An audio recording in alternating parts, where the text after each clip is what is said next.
My name is Jeremy Reets, and I'm going to share a super secret about how all drying takes place.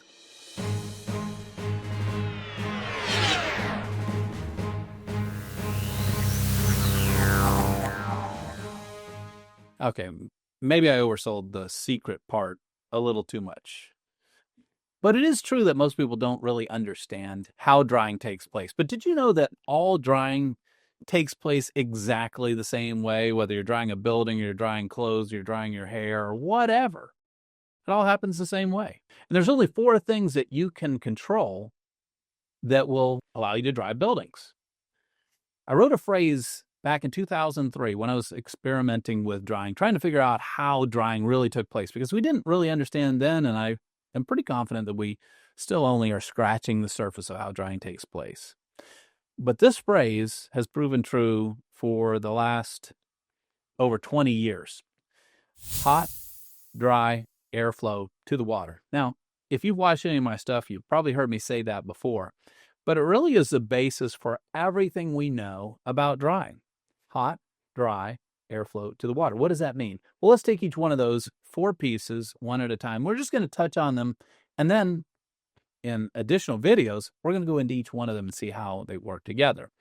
So first of all, we'll take the hot and dry and put those two together because they always go together.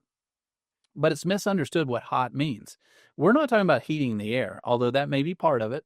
I know that sounds tricky, but what's important about hot is heating the water. Heating the water. And the dry is drying the air, because we're talking about drying conditions, how things dry.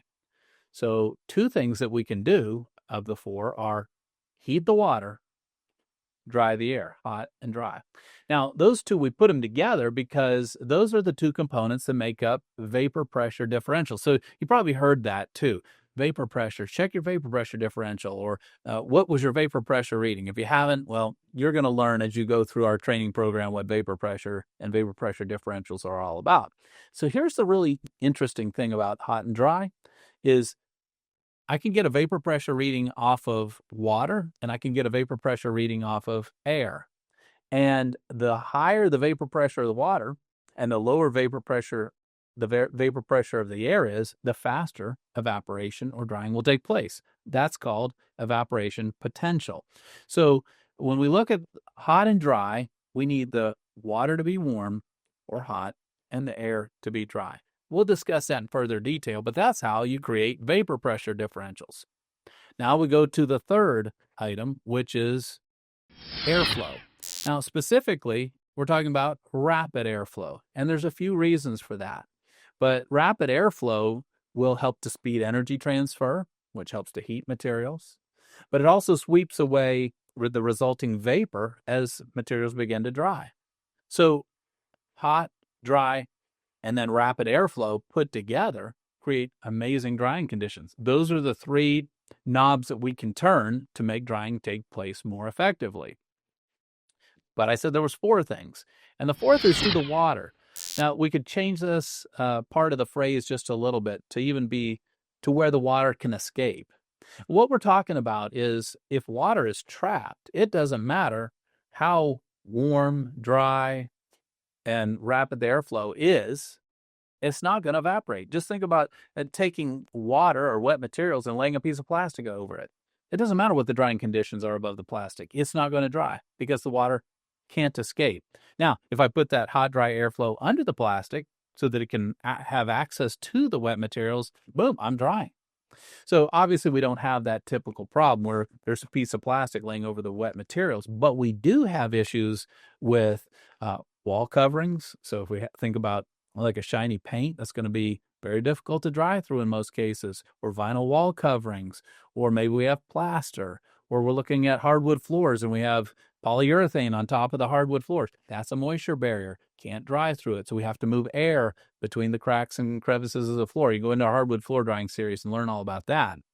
But this to the water, very important part, because in 1 through 3, hot, heat the water, dry the air, provide rapid airflow, all good. Those are the conditions.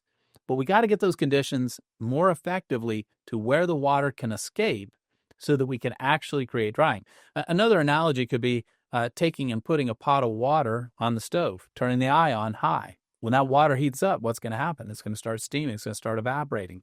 What if there's a lid on the pot? Then what do we have? Just hot water, right? It's not going to evaporate. That pot could sit there and heat on the eye of the stove for a long time. And all I have is hot water. Take the lid off, the water's going to evaporate, and we're going to have a dry pot pretty quickly.